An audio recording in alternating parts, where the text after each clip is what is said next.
Hey, peace to the family. Welcome to another episode of We Charge Colonialism podcast and book club. I am Ikemba, head writer and researcher.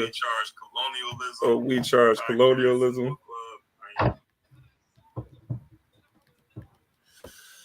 Good morning, family. This is Frank, member of the VCC, host for the Revolutionary Educational Lecture Series. Sorry, guys. Yeah. Hey, it's all good. Appreciate everybody for joining us. As usual, we're going to have a dynamic, a great episode. Me and Frank, Natasha and Tierney won't be with us this morning, but we're going to hold it down for the sisters and have this discussion revolving around Pan-Africanism and communism. So, of course, in the first part, as we always do, we're going to discuss. We'll do our weekly roundup and discuss news as it pertains to African people, and then we'll transition into our book club in the second half of this discussion. Before we do that, I want to ask everybody to like and share as well. I had some technical issues with sharing this morning, but I'm going to try to share throughout this podcast. But definitely visit our website, wechargecolonialism.org. Our latest article is up there by Anthony. You want to check that out. He's talking about the legacy of Kwame Nkrumah. And, Nkrumah, it speaks to Nkrumah creating his own lane in regards to an African-centered approach to solving African problems, and how Nkrumah, sometimes gets boxed into being a Marxist-Leninist, right? But Nkrumah was an Nkrumahist. And if you look at that article, it speaks to that. It's really quick read, so check that out on wechargecolonialism.org, as well as make sure you subscribe to this channel if you're not subscribed yet, so you can get notifications when we're having when we're doing podcasts and having these video discussions, because you don't want to miss out on. Frank, you had a discussion yesterday, pretty dynamic discussion. You want to talk about what that was briefly? What you were addressing in yesterday's podcast? Yeah, we first started with the royal family, the so-called royal family of Britain, ignoring an African, one of our brother, who went there to celebrate with them and ignore him. We first started with that, but that wasn't really the main topic. But what we discussed, we look at Niger.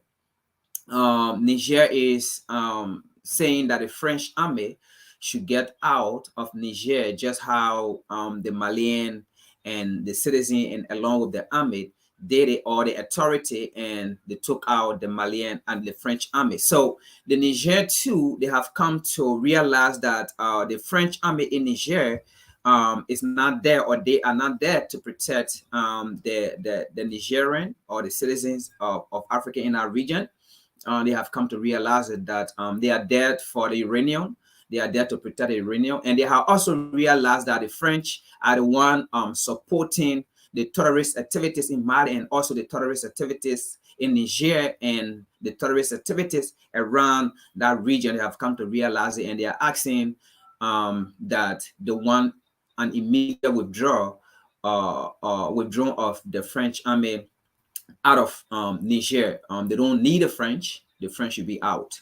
And we also went ahead, we talked about a speech that was given by the Prime Minister of Eritrea during the United Nations visit or summit to New York, and where he was bringing out or saying that the United Nations is a buyer organization. He was saying in his speech, and he said he was telling the United Nations that the unilateral sanction that have been going on in Africa from the West, the weaponization of modern weapon, of Western weapon into Africa, the undermine of African democracy and international influence or into African domestic affairs are all part of the problem that is making it difficult for Africa to grow and the development of the African continent.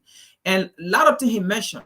And we also discussed that by them telling that to the oppressor, the oppressor already know that was not the right place to say, what they are doing. I think the right place to discuss that is on the African continent among African leaders and trying to find solution. But by you coming telling them this is what you are doing on the African continent, of course they know.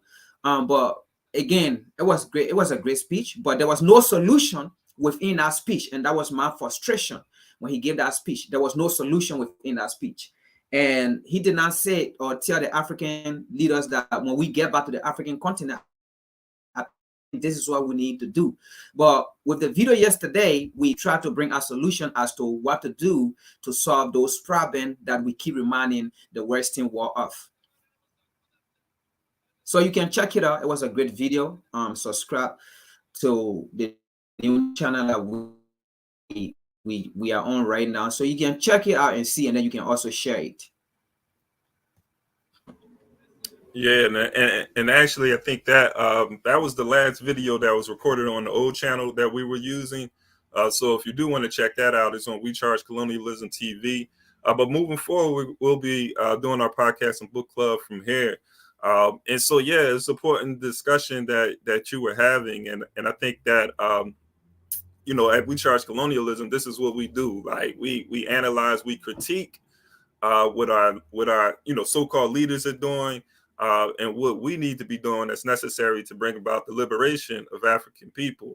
We are an African people dealing with colonial conditions. And it kind of speaks to the first story that I'm going to be discussing. But again, make sure you like and share this podcast. I'm going to share my screen, the first story, and I'm going to put some links in the chat as well so you guys can follow me. So you can follow this discussion. Share my screen. 1 second. It's an interesting story as well, dealing with decolonial thought in academia. Really caught my attention. Let's go right here. So if you guys bear with me, I will be putting some links in the chat. But this article right here, Decolonial Scholarship, Do Academics in Africa Have Clay Feet? And this is a look at Dr. Artwell Hema-Chena, who actually he presented, Frank, I don't know if you know, but he presented at the African Unity Movement for Decolonization's conference, the Pan-Africanism and Unity conference that we had this July. So this is an article that he had put out, and I'll put a link to this particular article in the chat. Yeah, so in this article, he's looking at decolonial scholarship, originality, innovativeness, and critical thinking in universities in Africa. And he's arguing that, and it's not just something, we have Hema-Chena and Munyaradzi Mawere. So we'll just say Dr. Mawere. So in their work, they're criticizing the lack of these things, the lack of decolonial scholarship, the lack of originality and critical thinking in universities. And they go into the colonial power structure. Coloniality is what they call it, right? And coloniality is talking about vestiges of colonialism that's still within the institutions, within the structures that have been established after colonialism, after formal colonialism. Which part of that, that argument, I appreciate the argument, but the vestiges of colonialism, I think we have to go further than that and call the institutions what they are. They're colonial institutions. Like there is no vestiges. It's what we're dealing with. We're dealing with colonialism, even now, even in the informal sense. But in this particular article, they're arguing that there's vestiges that is preventing or impeding decolonial scholarship to be put out. So these academics, are these people who are in these universities, they're actually like sitting back and they're waiting. They're dependent on academic scholarship. They're dependent on theories that are being presented outside of Africa. And so in this particular article, they use this anthropological research as an example of what's taking place. I'm going to scroll down to this particular part, the cargo cult mentality. And I'm going to read this so just to get an idea of what they're arguing that's taking place in the African universities. And so here, the cargo cult mentality. They say using anthropological research to understand the underlying factors that promote coloniality in the African higher education systems. Hemachena and Mawere noted that many African academics have also become victims of a cargo cult mentality, a victim craving and high appetite for foreign goods in terms of ideas, theories, models of learning, and above all, research funding. So they go into, in Melanesia during World War II, how the Melanesians were receiving all of this cargo from the West. And when they was receiving this cargo, they was thinking like, hey, how come we don't have all of these goods and these products? It must be because we don't have this technology that the West has. And so when the war was over, what they started doing, and I'll go down where they speak to that. So according to the study, the cargo cult mentality, a primitive belief system emerged during World War II in Melanesia, the subregion of Oceania in the southwestern Pacific, whereby cult members believed a more technologically advanced society would deliver them goods. And so this had to do with American planes and ships, as I just alluded to. But the story goes that some Melanesians, later on led by their shamans or cult priests, resorted to making their own makeshift planes using poles and grass and even makeshift airfields in the hope that by so doing, they will miraculously induce the arrival of the American cargo. So they attempted to imitate the colonizers, right? Because they thought that, hey, they must have something that we don't have, right? To bring all of this cargo in. So some of the cargo cults in the region even imitated the sounds. I'm sorry. The story goes that some Melanesians, some cargo cults in the region even imitated the sounds of airplanes in the hope that the U.S. Air Force will resume landing, stated by Hemachena and Mawere in this study.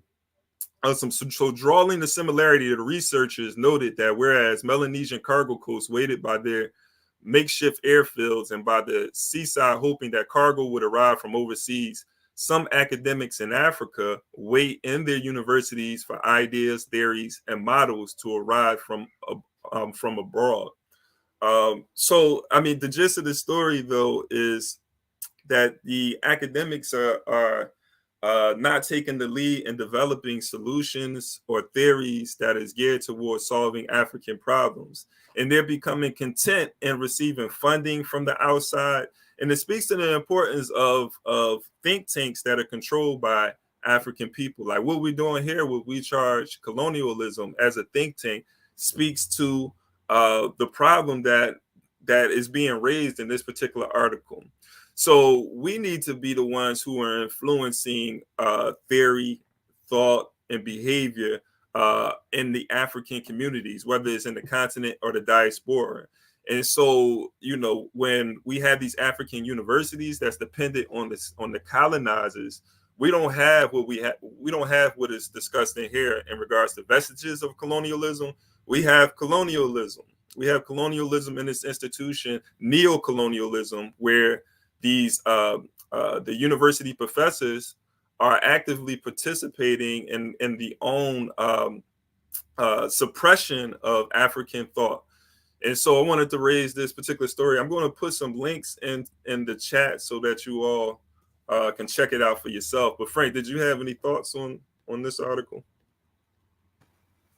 Yeah, I mean, just from looking at the summary of the article that you just read from, it is factual because, for instance, you and I went to school here. We know how the school system work here. Most of the time, throughout my undergrad and my graduate program, the only time I was fortunate to learn about Black scholars was when I was in an HBCU. That's the time I actually read a book written by African people, and things. But during my graduate program, I didn't remember reading any book from a Black person or from an African perspective. Everything that I read was all book written by non-African, and everything within our book, it never really uplift African perspective of or African ideology and so forth. Everything was all about center around or European centric or Eurocentric ideology or Western ideology and so forth. And you know what that means. Of course, it's not going to talk about the African continent or African people in a very clear understanding of how actually Africa is or African people are. It's always rating and approved where it make Africa or African people to look as if without whitewash history, African people can succeed and things and those and things of that kind. And whenever that happen, and even as a Black man, and you learn in those institutions and you do not have a foundation of an African perspective, that is what's going to happen. You can have an African leaders at the end of the day, they're going to have that Western mindset. At the end of the day, they will never think of liberating themselves. They will always think of their sources is from Europe or is from the West or is from Washington, D.C. or is from England, France, and so forth, because that is what they put within those white book or European book. That is what they put in there. So, and that is what affecting even African community or African nations and so forth and things. Just because a Black man went to school in Europe, that doesn't mean he or she is fit to lead the African continent or to lead an African nation or to liberate the African people. Unless you have an understanding of the struggle, you will not lead the African nations the way it's supposed to be.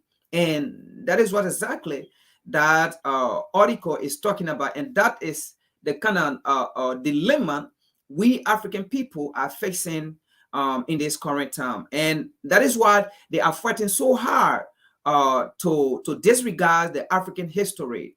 For example, let's look at this example. This lady that Whoopi Goldberg, right? That acted in a movie in South Africa called Sarafina. She was a professor in that movie. And what she did, the curriculum, and this is during apartheid time, right? So the curriculum that was being taught in South Africa at that time were apartheid curriculum or colonial curriculum, right? But when this lady was teaching, she noticed that was not even education, and African was not even learning anything about themselves. So what she ended up doing was she ended up teaching the African history, the African perspective to her students.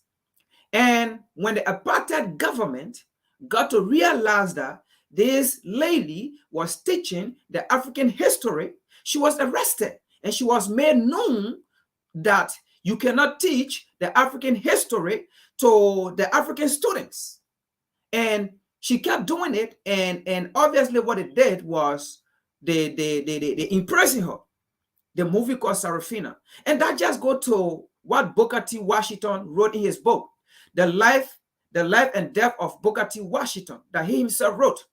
According to him, when he was living with his slave master, and the slave master had a wife and a son, and the son was in school, and he wasn't in school, and the slave master would go to work, and when the child come from work, and the mother, being that she was still a white lady but have a motherly heart, and she saw little Booker T. Washington, and she felt that Booker T. Washington and her son were in the same age group. So she felt that sympathy or that empathy for Booker T. Washington, and she started teaching Booker T. Washington the lesson of her son. And several occasions, the slave master came home and told her, you cannot teach the black man, his history, because you cannot educate the black man to be wise or to know, because once you do that, the black man will know that what we are doing against him is oppressive, is against humanity.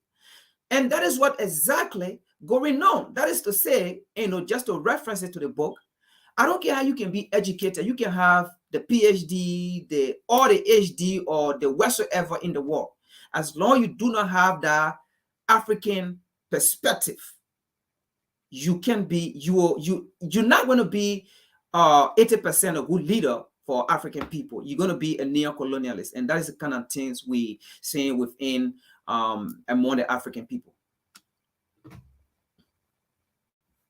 Yeah, I agree with that. And in this particular article, he speaks to what needs to be done to overturn that. The author, even though he's going off of the research done by other people, but I think is it Wachira Kigotha?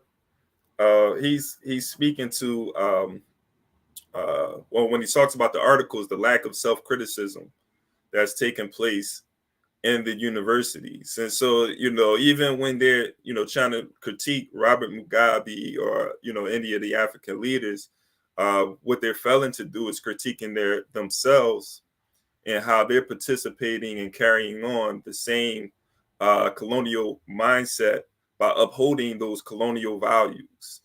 So, even here it said colonial values continue to be passed on to students by these lecturers.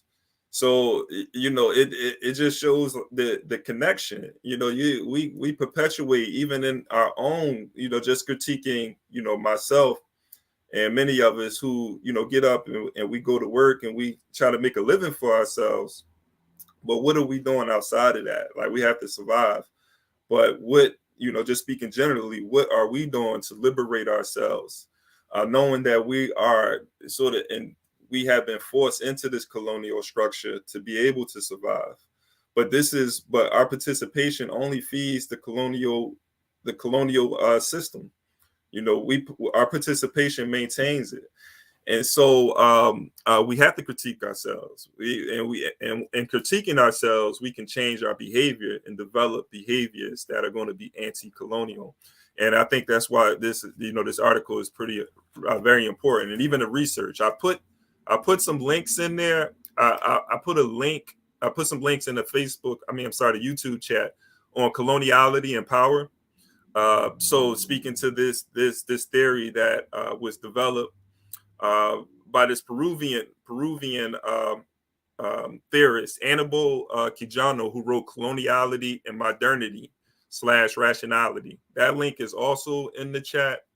And I put a link to the actual research that was done by Himachina, Dr. Himachina, and Dr. Moere, who are on the continent. Himachina is a professor in Namibia, and Dr. Moere is teaching in Zimbabwe. And so the article they put out, Academics with Clay Feet, Anthropological Perspectives on Academic Freedom in 21st Century African Universities. So click on those links and check out that research. So Frank, let's go into your story. We took up a lot of time. But go ahead. My story was to be done last week, but last week I guess it was kind of intense, so we had to skip that story. The story here again, once again, it's just another puppet in a Whitehall, Washington D.C. that Joe Biden appointed the press secretary, the Whitehall press secretary. you know, how they call it? They call her Karen, the black Karen, right? I call her the black Karen. So, you know, let me share the video for us. She was given a press, how they call it, release, and they had African journalists there that wanted to ask her on certain things pertaining to Africa, but she kept refusing, and she was so adamant about not wanting to answer the African journalists, and which of course she didn't. So let me show it, and then before we can actually get into the discussion.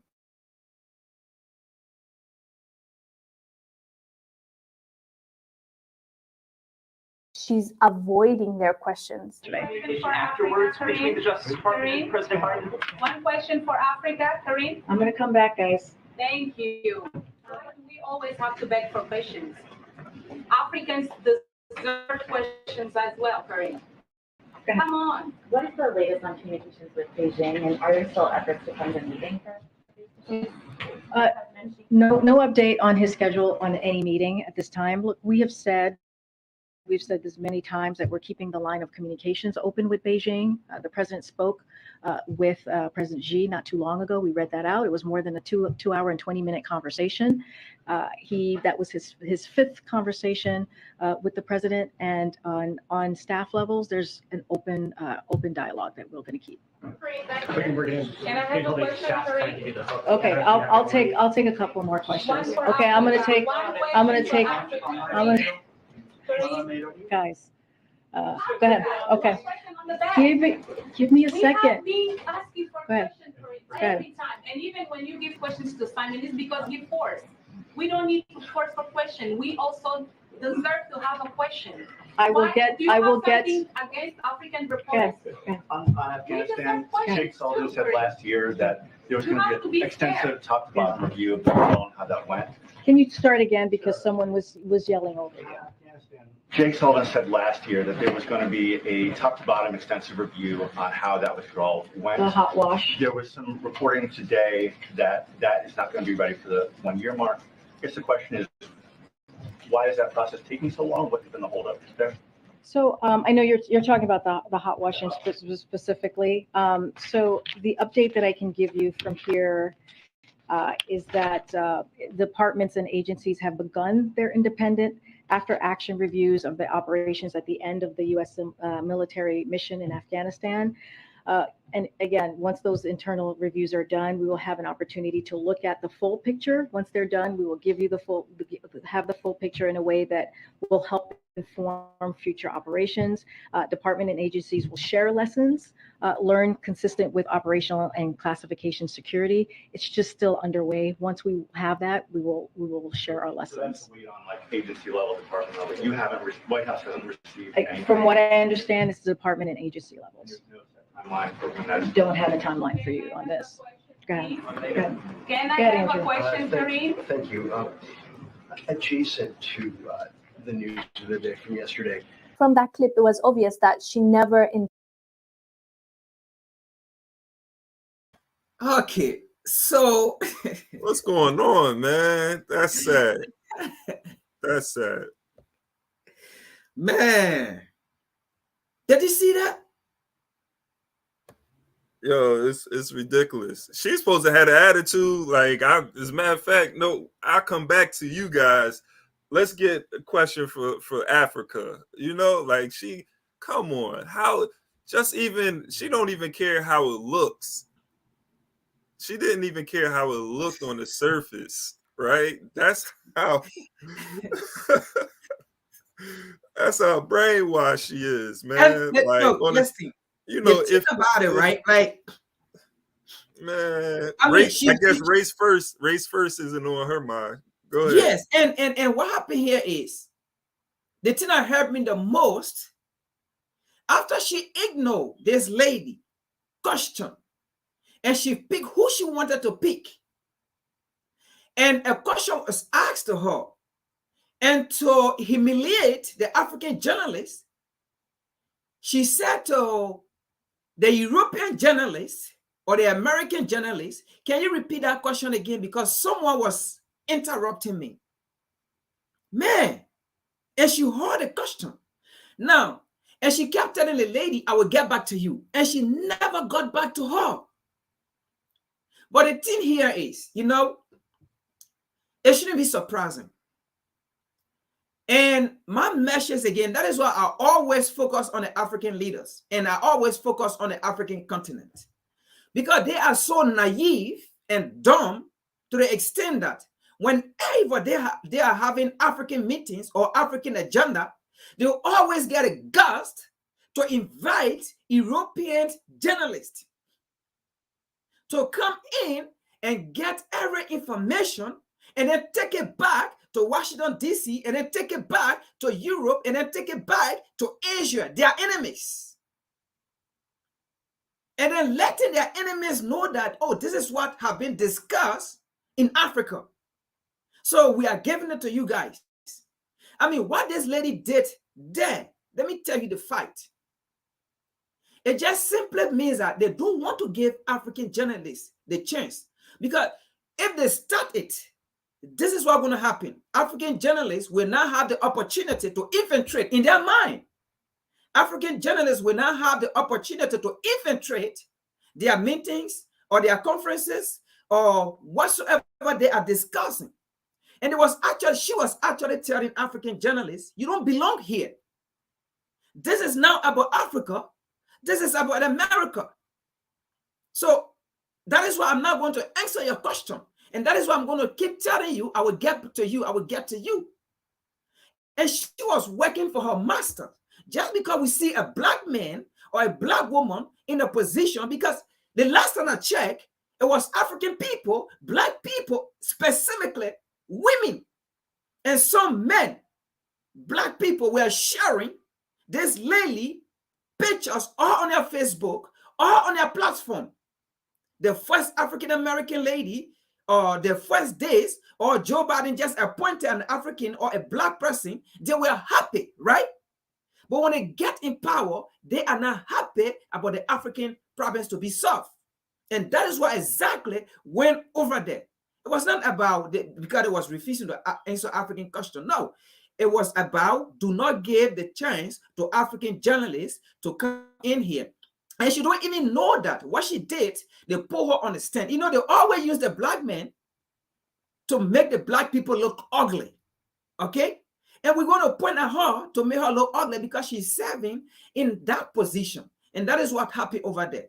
And my suggestion to the African continent, when you having our meetings pertaining to us, do not invite European leaders or European journalists.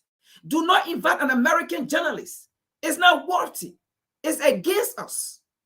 You don't need them in your meeting or your agenda or whatsoever you are planning to prove that you are having a great meeting. You don't need them.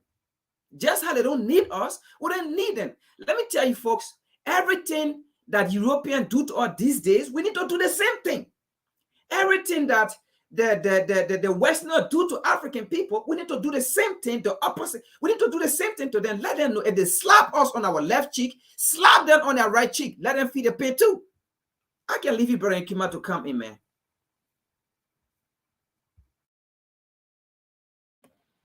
Hey, no, you said it all, man. Again, just the contradiction. It's a black woman. She was ignoring another black woman to answer questions. There's contradictions across the board right there. But I mean, we understand the people in those positions. It's not that we expect anything less, right? To be quite honest, the people in those positions to have those contradictions.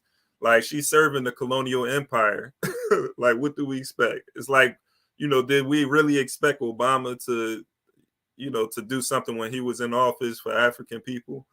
Obama went in there and he bombed Africa, man. He dropped bombs in Africa. So, we don't expect anything less from these colonizers and those neo-colonialists, those puppets. So we're gonna transition into the book club, into the book reading. I want to appreciate everybody for joining us too. Make sure you subscribe. This is where we'll be having these discussions now on this channel. We charge colonialism. So make sure you subscribe, like, and share. Get us out there so we can have more people join this dialogue. We got some things in the work, and I'm having discussions with my comrade the other day. So we got something in the workings to have more people engaged in these book readings and discussions. So definitely looking forward to that. Make sure that you go to our website, wechargecolonialism.org. Check out our latest article put out by Anthony, The Legacy of Kwame Nkrumah. It's a short read, so check that out. And make sure you can support us by becoming a Patreon member as well. So go to Patreon, and actually we have the link here. Become a member of We Charge Colonialism on Patreon. That's a way to support us, and we're looking to build our presence on there and data. It's all about the data. So see Jumbo, Brother Baruti, thanks for joining us in Dougal. So before we transition, I'm just trying to think if I made all of my announcements. All right, let me share my screen. Made all my announcements. I'm gonna share the screen so folks can read along too. But I did put the link to our drive in the chat so you can have access to that. So check the description, check the chat so you can download the book and read along with us. So Pan-Africanism and Communism. I'm reading from page 66 today.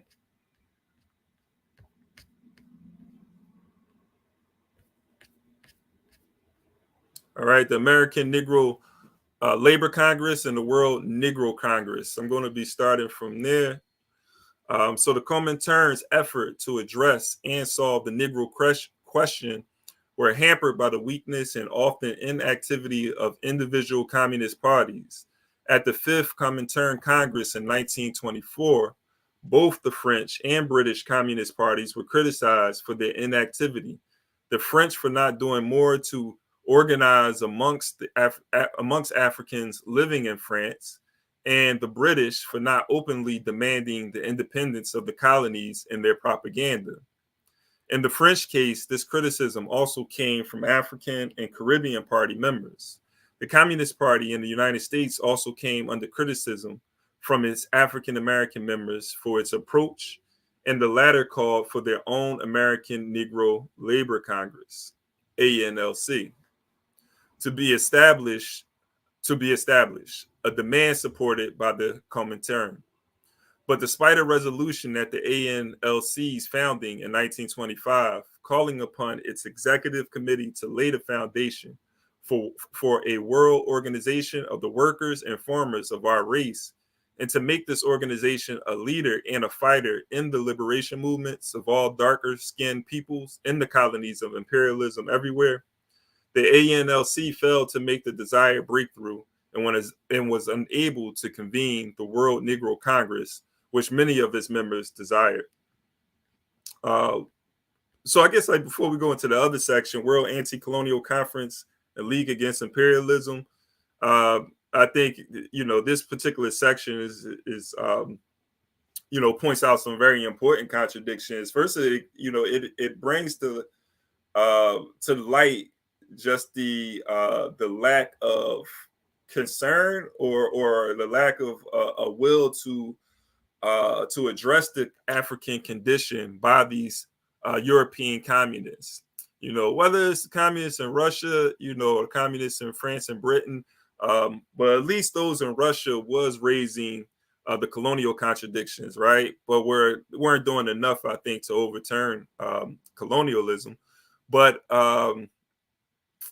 France and Britain, we can see the contradiction that those communist organizations and even those in America wasn't even really addressing the African problem or the Black problem.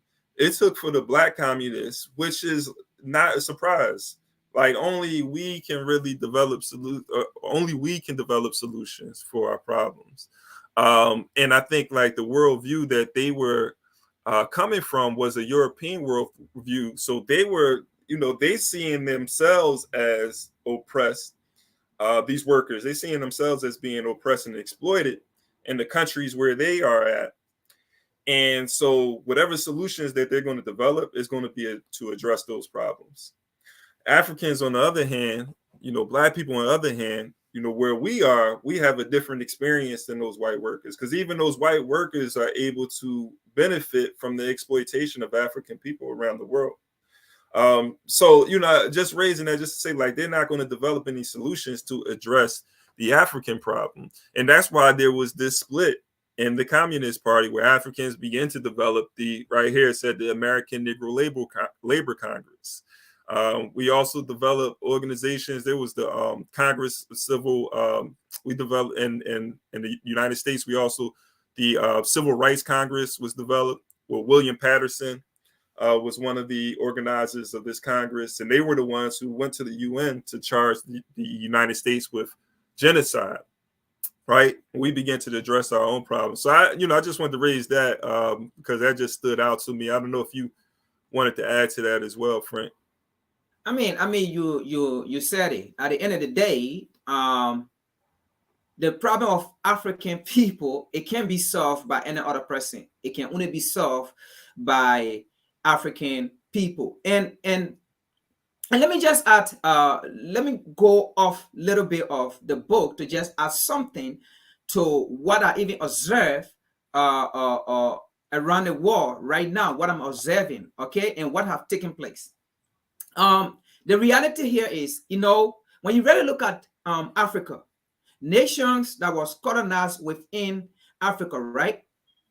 And they took on their colonial master tongue or language, right? Most of those nations are underdeveloped.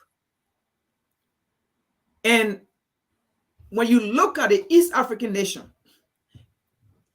apart from the West African nation, the East African nations have realized it. And what are they doing? They are now communicating in one language, which is Swahili. When you even look at the leaders of the East African nation, most of the time when they are speaking to their people, they don't speak English. They don't speak French. They don't speak Portuguese. They don't speak Spanish. They speak Swahili. They speak the African language, because that alone is a culture that unites people. That alone is a communication that unites people.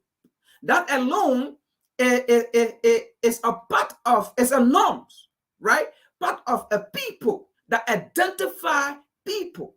Because whenever you take the language of another man and you make it your language, you become a subspecies to that people or to that culture.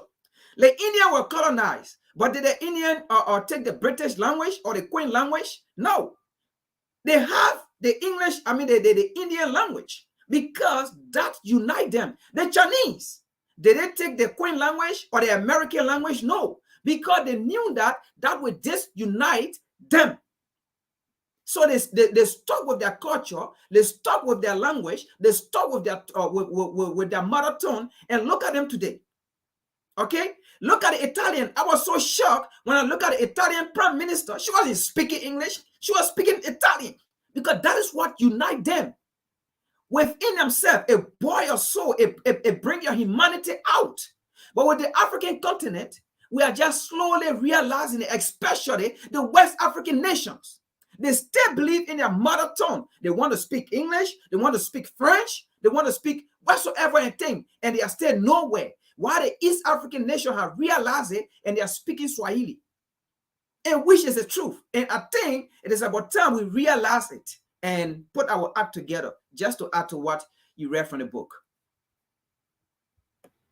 Yeah, man, you raise an important point, because as African people, for one, if we're communicating in the language of the colonizer and the oppressor, it makes the work that much easier for them to infiltrate our organizations and to infiltrate our states, our countries, our governments.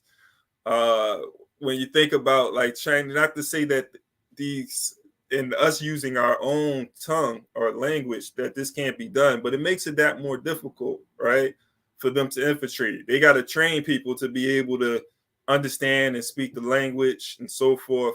But we're like an open book when we just speak the language of the colonizer, you know, and it makes it, again, it makes it so much easier for them to be a part of whatever it is that we're doing. Well, just think about how easy it was for them to dismantle our movements, you know, across the world in places where we're using the same language as them, when we're speaking French, where we're speaking English, Portuguese.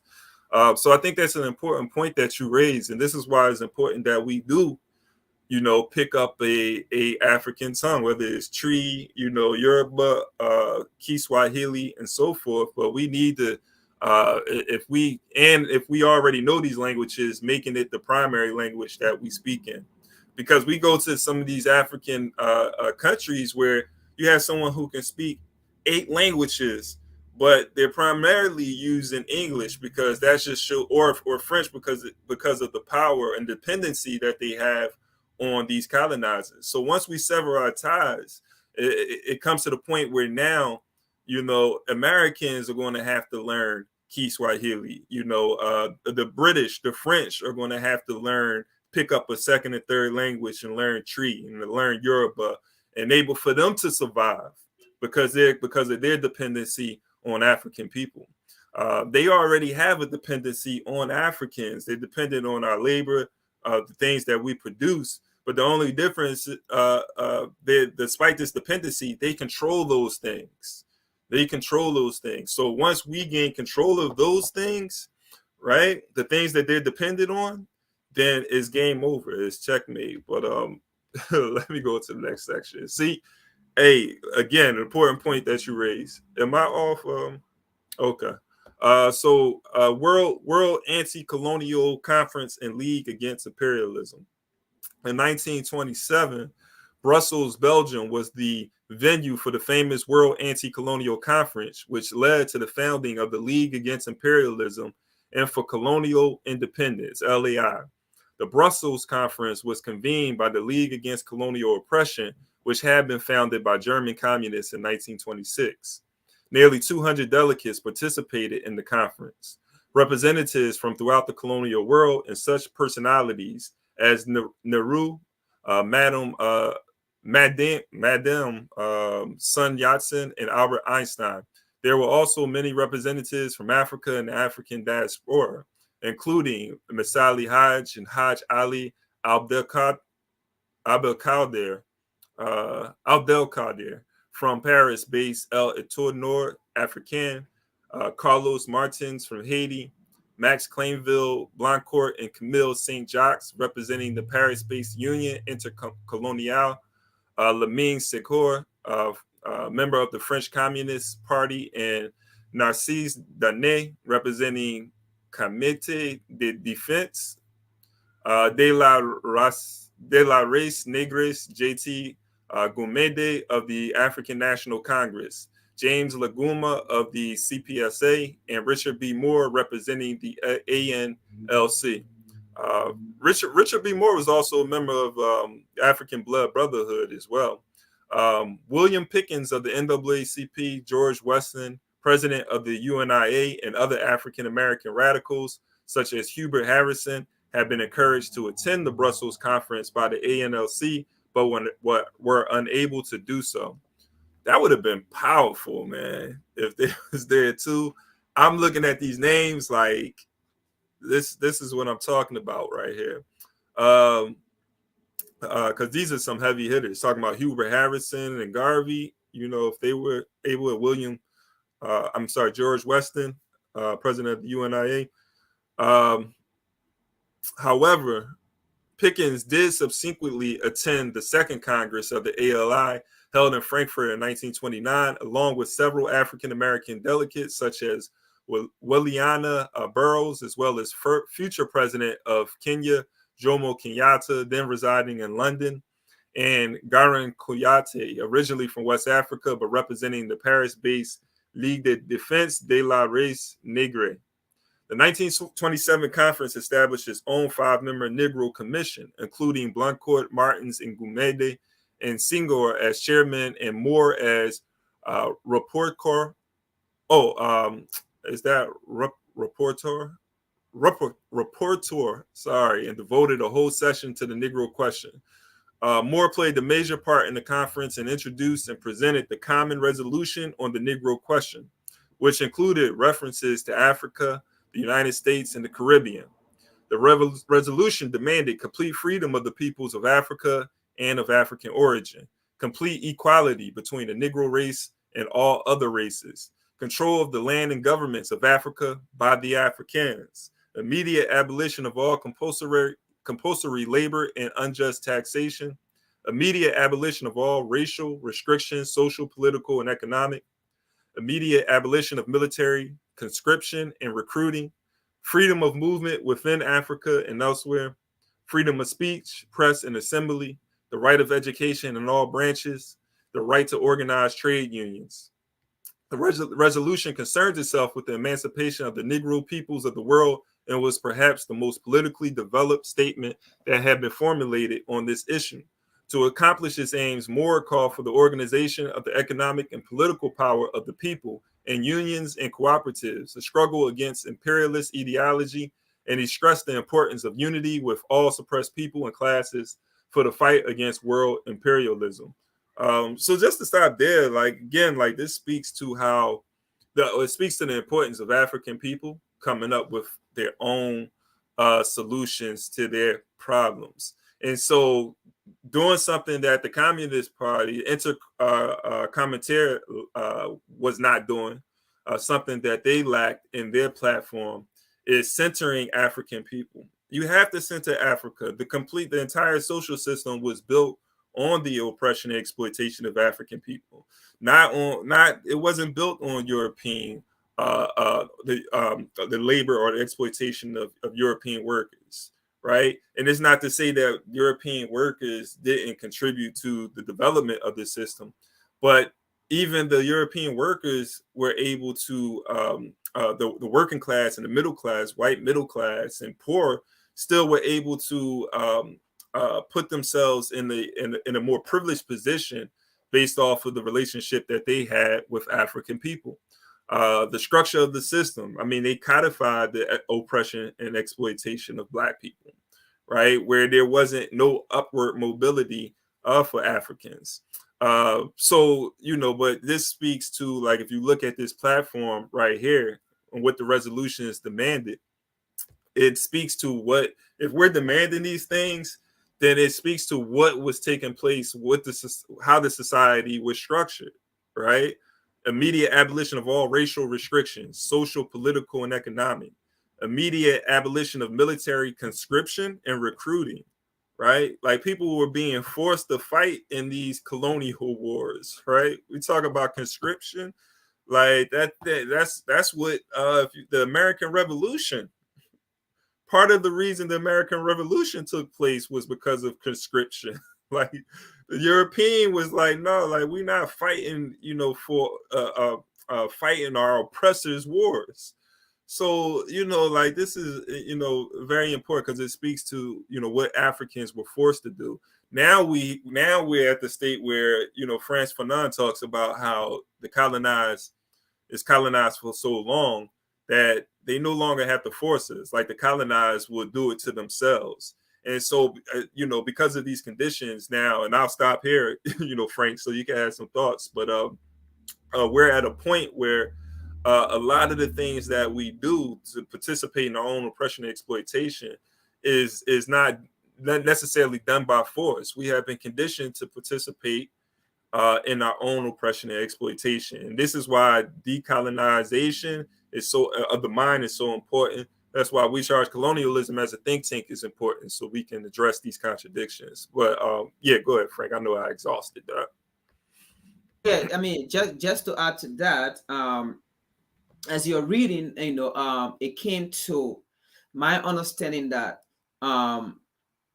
during that time period of our forefather, those that came before us, when they were fighting for the same struggle that we are still fighting, they were well organized and well structured and well focused, you know, on what to do, because at that time, they were neo-colonialists, because at the end of the day, they still have black folks who went against black folks in favor of their white master. So they still have neo-colonialists, but they weren't that many, you know. So our forefather at that time, and they were now well sophisticated with modern technologies like how we have it, but they were focused, they were organized, they were well structured, and they knew what they wanted, right?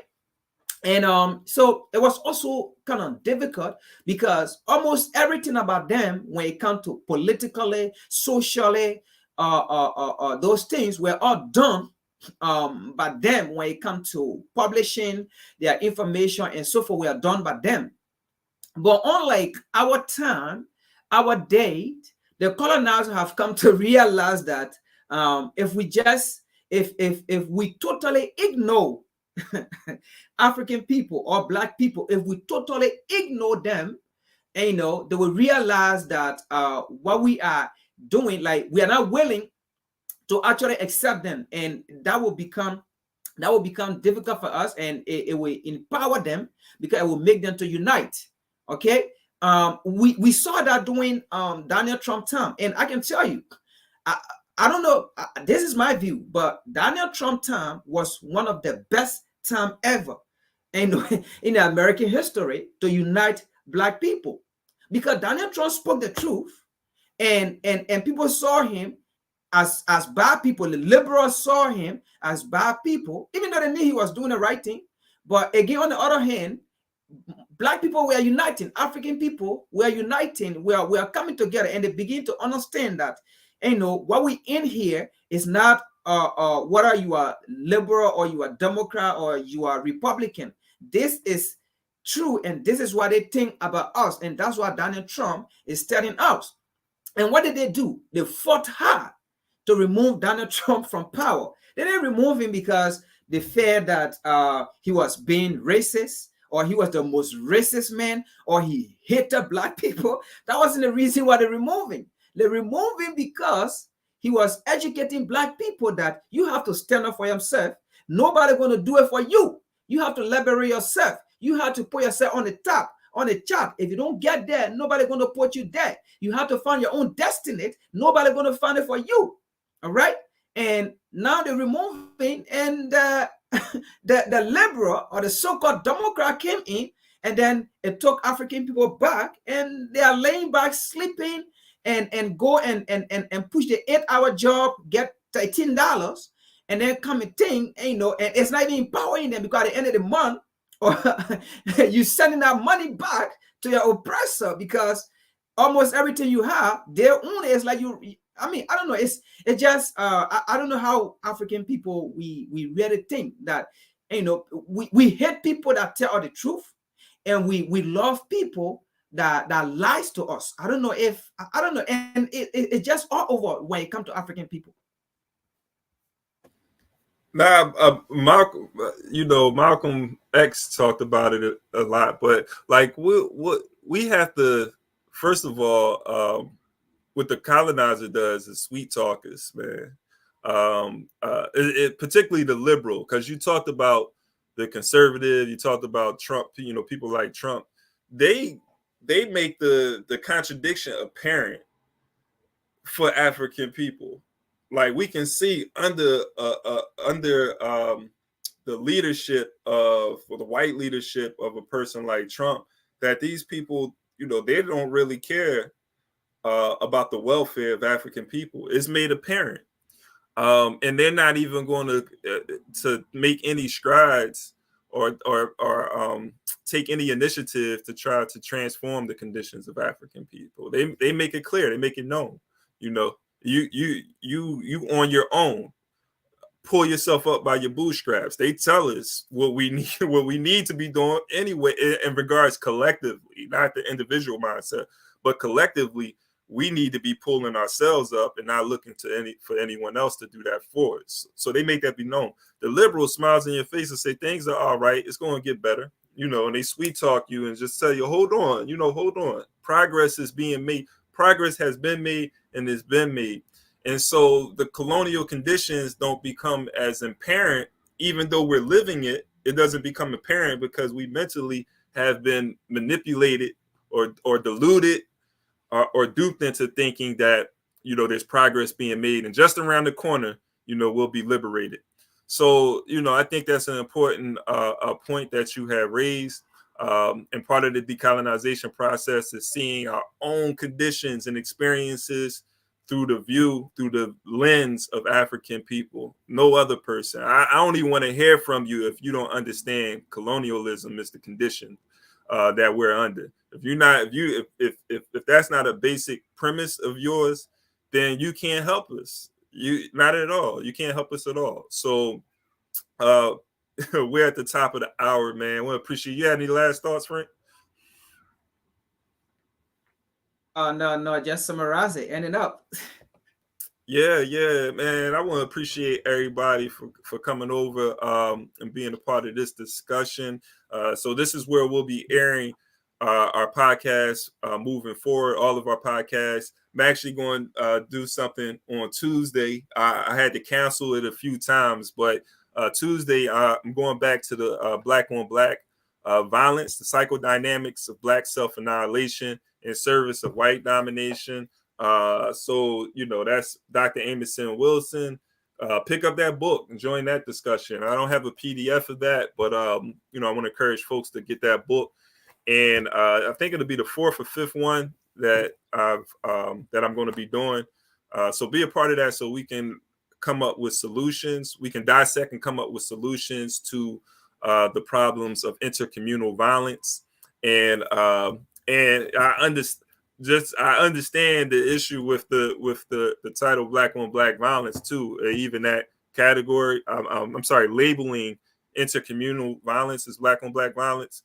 So don't have to educate me on that. One person, last time I did the podcast, one person was in the chat like, we got to stop saying Black on Black violence. I understand the contradiction of the issue with that. So, but that's the title of the book. Also, like with the book, I think I'm going to read The Falsification of African Consciousness as a supplementary read. It's very, very bright on the screen, so you probably can't see that. But that's also by Dr. Amerson Wilson. The Falsification of African Consciousness. I think it goes hand in hand. So make sure you join that discussion. It's going to be Tuesday at 9 p.m. And Frank usually on Fridays does his podcast. I don't know if you decided on what you're going to cover this upcoming week.